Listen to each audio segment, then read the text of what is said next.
Bonsoir. Alors, ce soir, je voudrais faire un appel. Un appel en fait aux dons par rapport à beaucoup de personnes qui sont dans la rue. Euh, Vraiment, si vous trouvez des gens dehors, vous voyez des gens dehors qui sont sans chaussures, sans argent, sans rien, faites quelque chose parce que vous ne pouvez pas vous imaginer ce qui se passera demain pour vous-même. Si Dieu m'a bien appris une chose, c'est que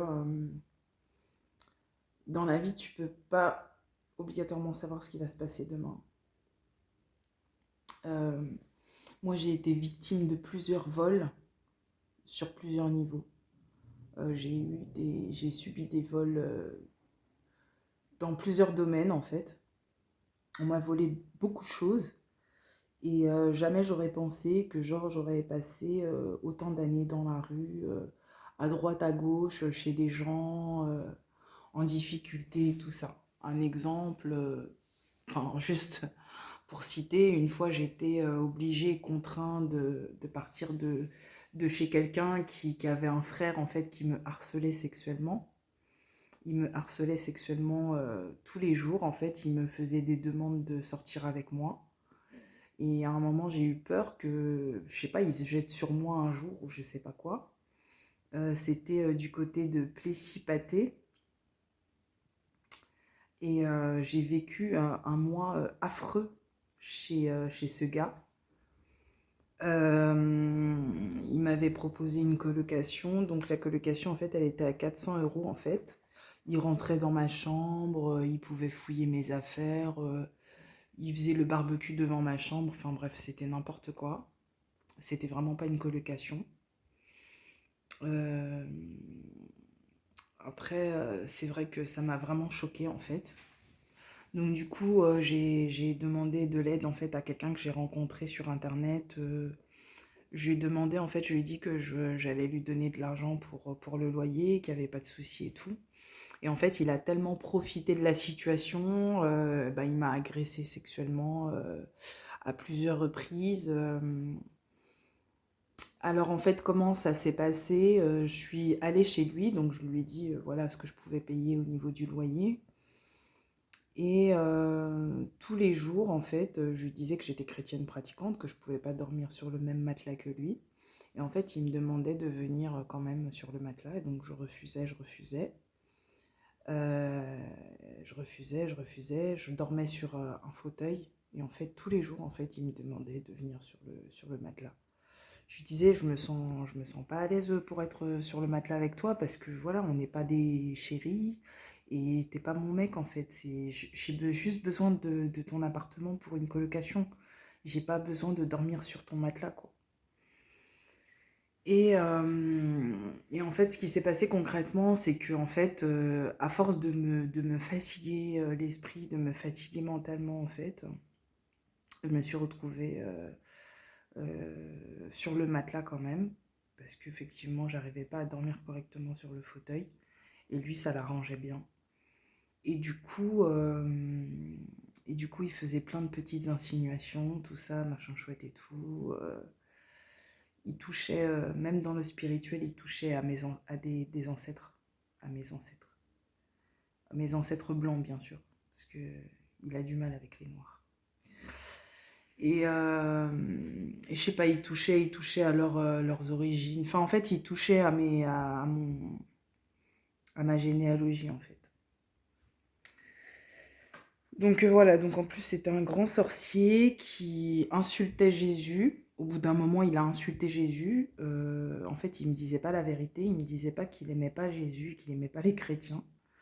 Et en fait, au bout d'un moment, un jour, c'est sorti. Il m'a dit qu'il aime pas les chrétiens, qu'il aime pas Jésus, qui trouve que les chrétiens font venir le jugement sur la terre et que en gros, à cause des chrétiens, les gens peuvent pas vivre en paix et foutre le bordel comme ils veulent, quoi. Voilà. Donc c'était vraiment un sale bâtard. Et j'ai fini par partir, en fait, et il m'avait bien profité sexuellement comme il faut. Et voilà. Et je suis partie déposer plainte à ce sujet. Et en fait, les, les policiers, euh, les policiers, en fait, ils étaient étonnés du fait que j'avais 10 ans de plus que lui. Et qu'il a essayé de faire ça, en fait. Et je les ai regardés, je me suis dit, mais j'ai, je sais pas. En fait, je les fais pas mes 40 ans. Donc j'ai 40 ans. Donc je les fais pas non plus. Donc je vois pas qu'est-ce qui les étonnait tant que ça, en fait. Donc voilà. Souvent, je rencontre des gens de 20 ans, ils me draguent, hein. C'est pas quelque chose d'incroyable. Donc voilà. Donc